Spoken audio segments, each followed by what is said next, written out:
Hello everyone, this is me Sathiya here और मैं आपके लिए लेके आई हूँ एक और रीडिंग जो कि होगी for who ever needs it.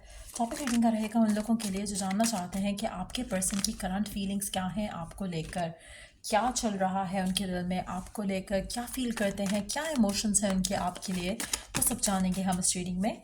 So stay tune. और रीडिंग शुरू करने से पहले रिमाइंड करवा दूँ कि ये एक जनरल रीडिंग है, सबके साथ मैच कर भी सकती है और नहीं भी। सो जो बातें जो मैसेजेस मैच करते हैं आप उन मैसेजेस को पिक करो और बाकी सब को छोड़ दो। अगर आप पर्सनल रीडिंग्स चाहते हो पेपल से या इजी पैसे से पेमेंट कर सकते हो, सब कभी रीच आउट करो ताकि आपका भी टाइम वेस्ट नहीं हो और मेरा भी। So let's dive into the read and let's find out कि क्या चल रहा है आपके पर्सन के दिल में, आपको लेकर क्या है उसके दिमाग में, आपको लेकर इस कनेक्शन को लेकर जो उनका आपके साथ है। स्टार्ट करते हैं। पहला card, ten of swords, queen of cups, night of pentacles, six of pentacles. सबसे इम्पॉर्टेंट चीज़ मुझे लगता है कि आपका पर्सन राइट नाउ बहुत ज़्यादा हर्ट है और उसको लग रहा है कि बहुत कुछ उसकी ज़िंदगी में जो है वो बहुत ख़राब चल रहा है।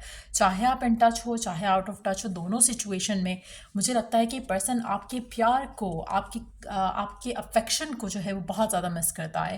वो चाहता है कि गिवन सिचुएशन में आप उससे फाइट करने की बजाय, उससे आर्ग्यू करने की बजाय, काश आप उसके साथ होते, काश आप उसको अंडरस्टैंड करते, क्या काश आप उनको वो प्यार दे रहे होते जो आप देते थे। गिवन सिचुएशन में मुझे लगता है कि बहुत कुछ हो रहा है आपके पर्सन की पर्सनल लाइफ में, चाहे वो वर्क लाइफ है चाहे वो उनके घर के मामलात है। सीम्स लाइक कि कुछ अच्छा नहीं चल रहा उनकी ज़िंदगी में फ़िलहाल। आप उनका एक जैसे होता है ना कि this person heavily depends on you. एक इमोशनल फुलफिलमेंट कह लो, मोटिवेशन कह लो, आप उनकी ज़िंदगी का वो पार्ट हो जिसको वो इन्जॉय करते हैं।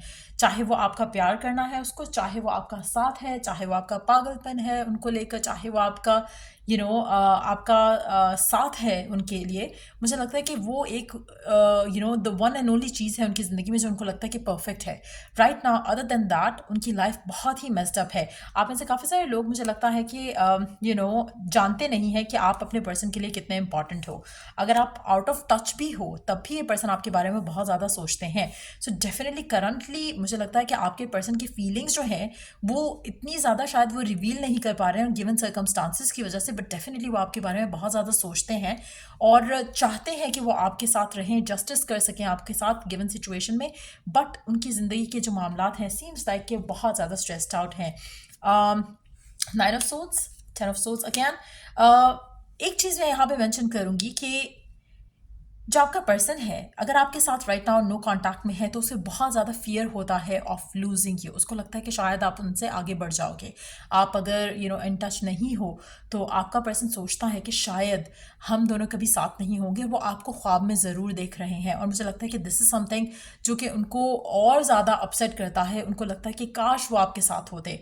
लेकिन एक चीज़ और कि वो आपकी तरफ फिलहाल एक्शन नहीं लेंगे क्योंकि जो उनकी लाइफ में जो एनर्जीज हैं उसके साथ वो रहते हुए वो फिर से वही साइकिल रिपीट करेंगे जो आपको नहीं चाहिए। जहाँ पर आप इग्नोर्ड फील करते हो, जहाँ पे आप निगलेक्टेड फील करते हो, आपको लगता है कि पर्सन आपको वैल्यू ही नहीं करता। सो मुझे लगता है कि कुछ ऐसे सिनेरियोज चल रहे हैं जिसमें रहने की वजह से या होने की वजह से वो चाह के भी आपको वो सब नहीं दे सकते हैं या आपके पास नहीं रह सकते हैं क्योंकि उनके ऊपर कुछ रिस्पॉन्सिबिलिटीज़ हैं जिनका वो ख्याल रख रहे हैं और वो आपको बहुत ज़्यादा मिस करते हैं। एक और चीज़ यहाँ पे मैं मेंशन करूँगी कि आप अपने पर्सन के लिए जो वैल्यू और वर्थ रखते हो ये आपको अंदाज़ा खुद को तो है ही नहीं, लेकिन आपके पर्सन को भी इस चीज़ का अंदाज़ा आने वाले टाइम्स में होगा। करंटली शायद आप फील करते हो कि आपका पर्सन आपको वैल्यू नहीं करता, निगलेक्ट करता है, आपके प्यार को वैल्यू नहीं करता, लेकिन वो आने वाले टाइम में वो आपके प्यार को बहुत ज़्यादा वैल्यू करेगा और इसीलिए उनको रिग्रेट जो है वो रिग्रेट का फैक्टर बहुत स्ट्रांग है। सो मुझे लगता है कि मेजॉरिटी लोगों के लिए आपका पर्सन अगर आपसे बात नहीं भी कर रहा, अगर आप पे गुस्सा भी कर रहा है तो गुस्सा डायरेक्टली आपको अपने ऊपर लेने की ज़रूरत नहीं है क्योंकि उसकी पर्सनल ज़िंदगी फक्ड अप है जिसकी वजह से वो आपके ऊपर अपना स्ट्रेस आउट अपना स्ट्रेस जो है वो रिलीज़ कर रहा है।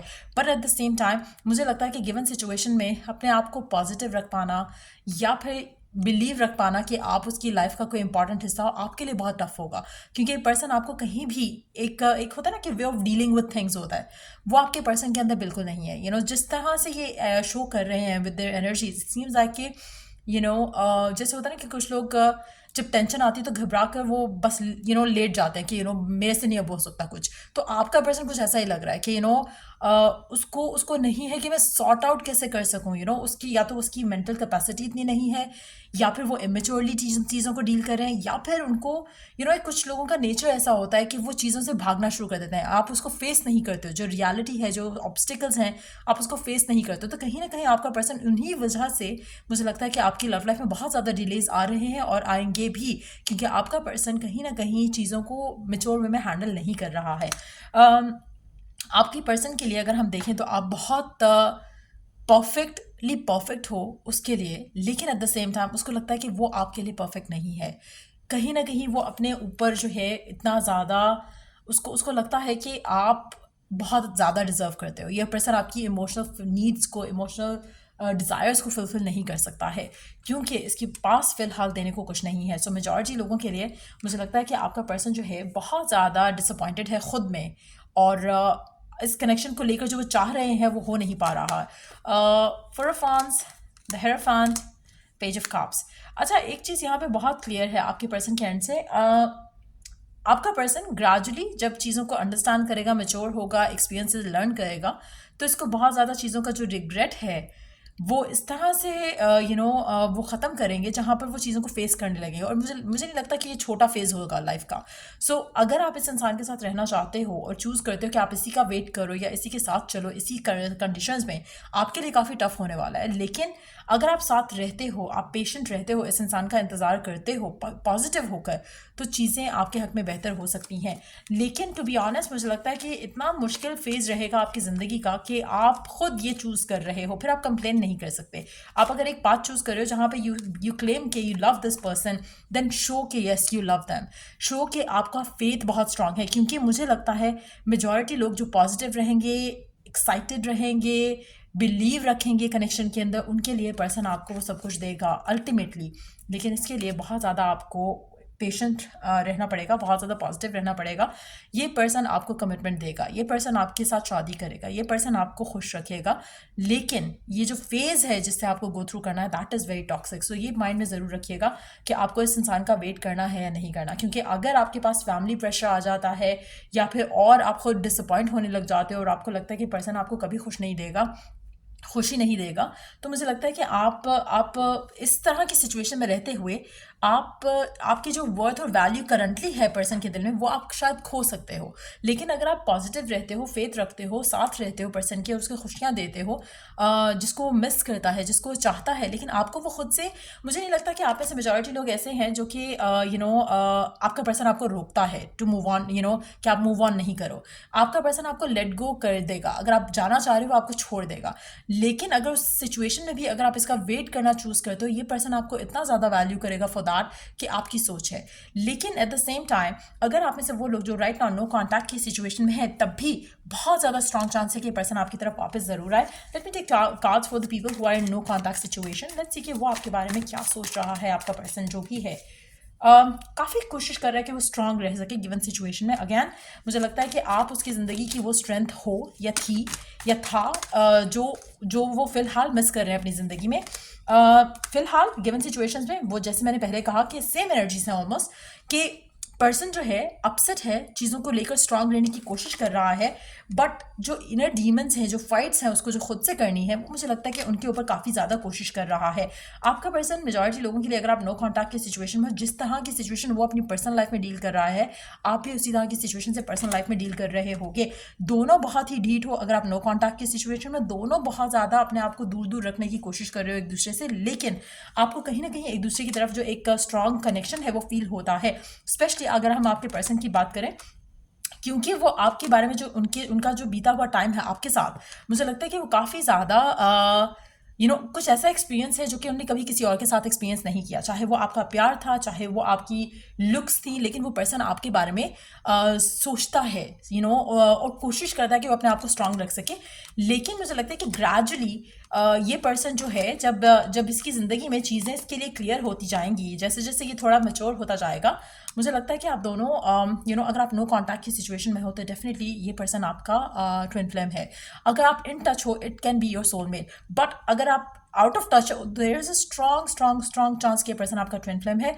आप बहुत ज़्यादा साइकिल्स इस इंसान के साथ गुजारोगे, उसके बाद जाकर कहीं ना कहीं जाकर किसी लम्हे में, किसी मोमेंट में पर्सन आपके लिए और आप पर्सन के लिए चेंज हो जाओगे, और फिर आप दोनों एक एक क्लीन स्लेट की तरह होगे जब इस कनेक्शन में दोबारा आओगे, जहाँ पर आपके पास्ट रिग्रेट्स और पास्ट अग्रेशंस जो थे इस कनेक्शन में, जो कि डिसअपॉइंट कर रहे थे एक दूसरे को, वो नहीं रहेंगे, और फिर आप एक नया चैप्टर स्टार्ट करोगे। सो इस तरह का माहौल मुझे कुछ लग रहा है आपके पर्सन के एंड से। अगर आप आउट ऑफ टच हो और अगर इन टच हो तो मुझे लगता है कि आपका पर्सन जानता है, मानता है कि वो आपको टाइम नहीं दे रहा, लेकिन person loves you a lot. So यार ये थी रीडिंग आप लोगों की। इसमें ओरेकल कार्ड्स हम ऐड करें कि हम मैसेजेस करें या ओरेकल कार्ड्स ऐड करें? लेट्स सी, ओरेकल कार्ड्स, क्योंकि I have to go then, फिर इट्स बेटर कि मैं ओरेकल कार्ड्स ऐड कर लूँ थोड़े से, and then I will be going. So क्या है डिवाइन मैसेज आपके लिए इस गिवन सिचुएशन में, इस इंसान को लेकर क्या चल रहा है इस इंसान के दिल में, और आप इससे कैसे अपनी लाइफ को बेटर कर सकते हो, गिवन सिचुएशन में कैसे चेंजेस ला सकते हो, पॉजिटिव कर सकते हो, ताकि जो आप चाह रहे हो आपको जल्द से जल्द मिल सके। Let's see what is it that you need to do. It's time for you to release negativity. पहली चीज़, सबसे इंपॉर्टेंट चीज़, नेगेटिविटी को आपने टाटा बाय बाय करना है। Stop being negative. स्कॉर्पियो से आप डील कर रहे हो सकते हो, या फिर स्कॉर्पियो हो सकते हो, टॉरस से डील कर रहे हो सकते हो, या फिर टॉरस हो सकते हो। Prosperity lies ahead. एक चीज़ अंडरस्टैंड कर लो कि आपकी लव लाइफ में इस इंसान के साथ प्रॉस्पेरिटी आनी है। जब आपका वो फेथ स्ट्रांग हो जाएगा तो फियर ऑटोमेटिकली भाग जाएंगे। Your hard work is paying off. आप में से कुछ लोग कैप्रिकॉर्न हो सकते हो, कैप्रिकॉर्न को डील कर रहे हो सकते हो। अगेन, आपने जितना एफर्ट किया है इस इंसान को लेकर, इस कनेक्शन को लेकर, उसका फल आपको ज़रूर मिलेगा। Nothing will come of the situation. जो गिवन सिचुएशन है जिसमें आप स्ट्रेसफुल हो, नेगेटिव हो, इसी तरह से चलना चाहते हो, इनडिसाइसिव हो, तो उसका कोई आउटकम आपको नहीं मिलेगा। So you have to be clear in your head कि आप क्या करना चाहते हो, क्या चाहते हो। क्या आपको ये पर्सन चाहिए, क्या आपको पर्सन यही चाहिए, क्या आप वेट करने के लिए रेडी हो, क्या आप वेट नहीं कर सकते हो, फैमिली प्रेशर है, whatever is the reason. आपने एक डिसीजन बनाना है, and then you have to decide कि आपने उस डिसीजन के ऊपर स्टिक करना है, and then you have to decide कि पर्सन चाहिए, नहीं चाहिए, मूव ऑन करना है, नहीं करना है। उसके अकॉर्डिंगली अपनी लाइफ जो है वो जियो। बाद में पर्सन को ब्लेम नहीं करना आपने कि उसकी वजह से मेरी लाइफ वेस्ट हो गई। अगर आप चूज़ करते हो कि आप इस इंसान का वेट कर रहे हो अपने प्यार की वजह से, तो आपको सक्सेस डेफिनेटली मिलेगी। अगर आप चूज़ करते हो इस इंसान के लिए वेट करना क्योंकि आपको लगता है कि आपको कोई और नहीं मिल सकेगा, उसकी वजह से आप नेगेटिव हो जाओगे, या फिर आपको लगता है कि आपको मूव ऑन कर लेना चाहिए क्योंकि आप टाइम वेस्ट कर रहे हो और आपको शायद बाद में कोई और ना मिले, दोनों सिचुएशन में आपके लिए कुछ अच्छा नहीं है। अगर आप पॉजिटिव रह के कुछ आप कोई डिसीजन लेते हो, आपको लगता है कि नहीं, यू डिजर्व समबडी बेटर, और आपको आपको लगता है कि आप अपनी लव लाइफ में किसी फुलफिलिंग रिलेशनशिप में हो, एंड देन आप चूज़ करते हो मूव ऑन करने का, दैट्स अ पॉजिटिव एटीट्यूड। अगर आप इसलिए मूव ऑन करना चाहते हो कि आपको लगता है कि आपकी फैमिली की तरफ से प्रेशर है, और आपको भी लगता है कि आपको मूव ऑन कर लेना चाहिए, हैप्पीली मूव ऑन कर रहे हो, तो the outcome is going to be positive. लेकिन नेगेटिव थॉट प्रोसेस अगर माइंड में चलता है, चाहे वो लैक ऑफ कॉन्फिडेंस है, फियर ऑफ द अननोन है, तो मुझे लगता है कि उसमें आपको डिसअपॉइंटमेंट होगी, आपके डिसीजंस गलत होंगे। सो कोशिश करो कि सिट विद योर सेल्फ, थोड़ा अपने साथ टाइम बिताओ, और उसके बाद कोई डिसीजन लो, और फिर देखो आपकी लव लाइफ कैसे इंप्रूव होती है पर्सन के साथ, और अदरवाइज भी। सो ये थी रीडिंग आप लोगों की। अगर आपको हेल्प किया हो, गाइड किया हो, तो लाइक, शेयर और सब्सक्राइब जरूर करो। Till I do the next reading आप लोगों के लिए, टेक केयर, बाय।